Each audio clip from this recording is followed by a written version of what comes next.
Hi, I want to go over Lab 3B called Confounding Factors.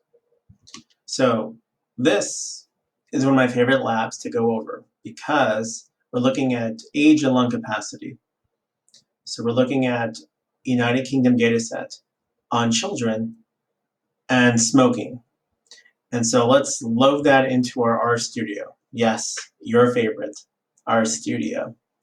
So when we take a look at our assignment, click on Lab 3B, Confounding Factors. Here, it's going to look a little different when I post the video, but we're going to download lungs.rda. So that's a R data file. So when I download it, putting in my downloads, if you click on it, nothing good happens. I'm always telling you not to do that, right? So click out of that by pushing escape. But to import it, we want to log into RStudio. And you remember how to log into RStudio by clicking on RStudio login from the materials page. And now that I'm here, I have a blank RStudio. To be able to import this, I want to go to the Files tab, Upload, and choose that file. And since I have already done this before, it's going to ask to overwrite it. But no, you're just going to put it there. So then when you click on it, it's going to ask you, do you want to load it? Yes. So now I have this thing in the global environment. To view it, you type in lungs, and this is what it looks like. You have age, lung capacity, height, gender, and smoker, yes or no.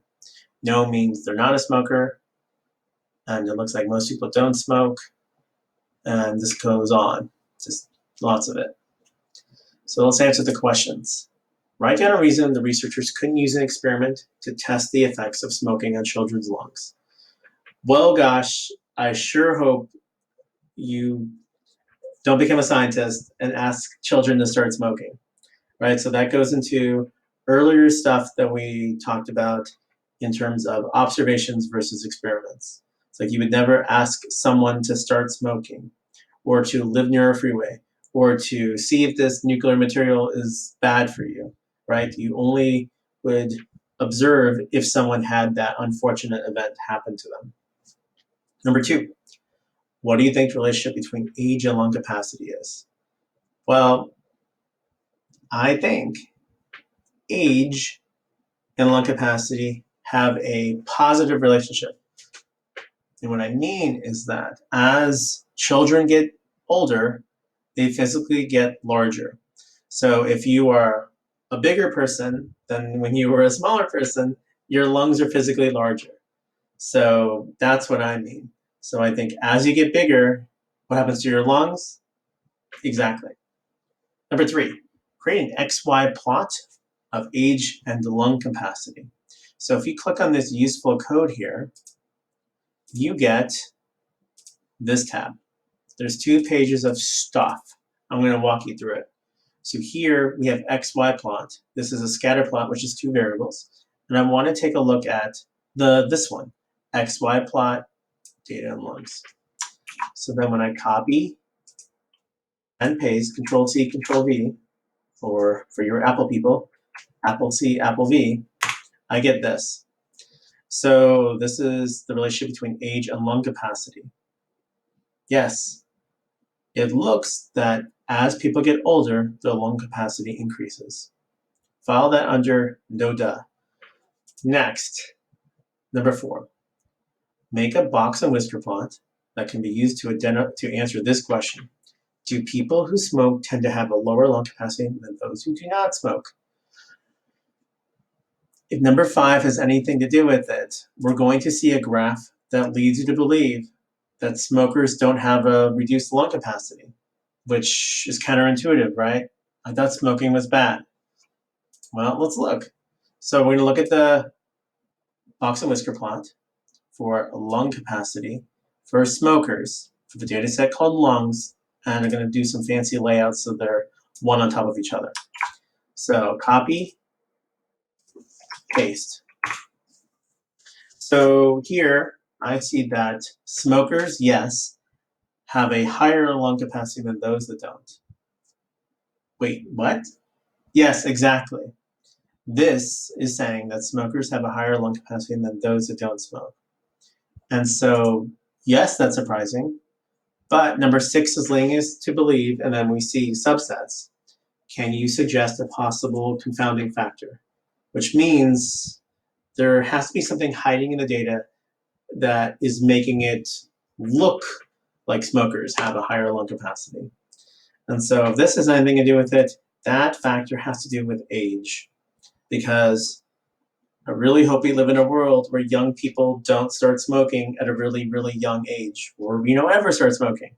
So then let's look at the subsets to see if we can find something to figure out what went wrong. So here, I'm going to make some subsets.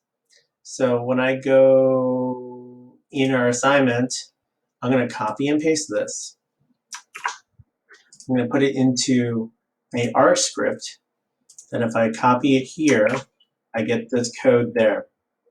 So what I can do is, when I do that, I push on run, and one by one, I run this code. Or you can copy and paste this one by one into your console, so you get these lungs 13, 15, and 17 subsets. So this is just a data set that just has 13-year-olds, 15-year-olds, and 17-year-olds. So let's take a look at it. I have the same box and whisker plot here, and either by copying and pasting from the second page, this one, or by just clicking up a few times, I'm going to change its lungs to lung 13. Right? And so from this data set, it looks like smokers at the age of 13 and non-smokers at the age of 13 appear to have a very similar lung capacity. Why? Right. So you would hope that a 13-year-old has not been smoking for a long time. Let's look at how it happens at age 15. So I pushed up on my keyboard, changing that 3 to a 5, and now I have a change. So it looks like at age 15, the lung capacity of smokers is starting to decrease. And then I can only imagine what would happen for age 17. We change that 5 to a 7. Wow, right? So in this graph, what happened?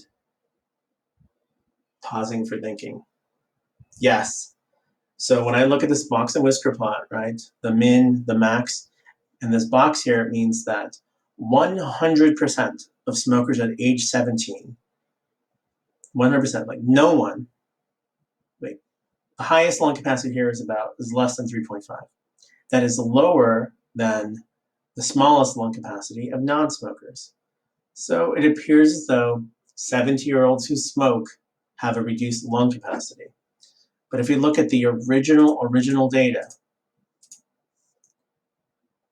and by original data I mean the ones where we didn't subset by age, this is factoring in people who smoke. People who smoke tend to be older.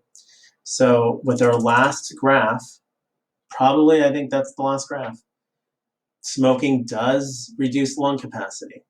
So see, with this information, how you can answer those questions. It might sound pretty obvious, but by subsetting our data, we discovered that age was a confounding factor.